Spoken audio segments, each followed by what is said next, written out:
ലൈക്കൊക്കെ ആളെ പിടിയിട്ടില്ല. ലൈക്കുഞ്ഞേ നിനക്ക് ആളെ മനസ്സിലായില്ലേടാ. അയ്യോ അസൂയക്കാരൻ വന്നോണ്ട് ഓടി. കുട്ടിയിടുന്നു.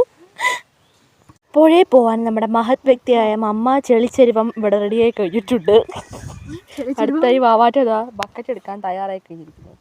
അടുത്തായി ഞാനും ബക്കറ്റ് എടുക്കാൻ തയ്യാറായി കഴിഞ്ഞിരിക്കുന്നു. ഇവര് പിന്നെ വലിയ തയ്യാറെടുപ്പൊന്നുമില്ല. അലക്കരാജനാണ് കുഞ്ഞാറ്റി. കൊള്ളാലോ. പൊക്ക അതന്നെ അലക്കൽ രാജൻ.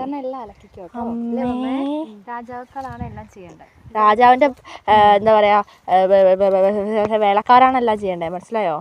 വാവാറ്റ ചെയ്യും. അതുകൊണ്ട് ഗൈസ് പോകുന്ന വഴിക്കാണ് ഒരു അത്ഭുത കാഴ്ച കണ്ടോ. നമ്മുടെ കൂനൻ ഉറുമ്പിന്റെ വീടാണ് ഗൈസ് നമ്മൾ കാണുന്നത്. അവര് ഓരോ തരി മണലും അവര് താഴ്ന്ന് എടുത്തു വന്ന് മൂളി കൊണ്ട് വെക്കും. നമുക്ക് ശ്രദ്ധിച്ച് നോക്കിയാൽ മനസ്സിലാവും കേട്ടോ. ഇത് നോക്കിയേ ക്യാമറ അതല്ലേ. ഇത് കണ്ടോ എത്ര കഷ്ടപ്പെട്ടാണ് അവരിത് മേക്ക് ചെയ്തിരിക്കുന്നതെന്ന് കണ്ടോ. എത്ര ഹൈറ്റിലുണ്ടെന്ന് കണ്ടാൽ നമുക്ക് മനസ്സിലാവില്ലേ ബാബാജി. നോക്ക് ബിഗ് മോസ്റ്റ് ആണ് ഗൈസ്. നല്ല ഒരു മഹൽ പോലെ ഉണ്ട്. അതന്നെ കണ്ടോ മഹൽ നോക്ക്.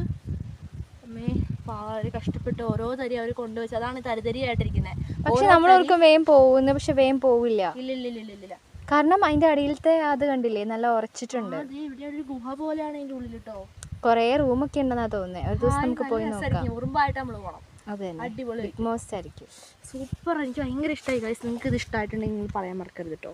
കാരണം നാളുകൾക്ക് ശേഷമാണ് ഇങ്ങനത്തെ ഒരു അടിപൊളി സൂപ്പർ സംഭവം നമ്മൾ കാണുന്നത്. മഴ പെയ്യുമ്പോൾ കഷ്ടമായിരിക്കും എങ്കിലും അതിങ്ങനെ ഒട്ടിപ്പിടിച്ച് റെഡിയാവും. കണ്ടോ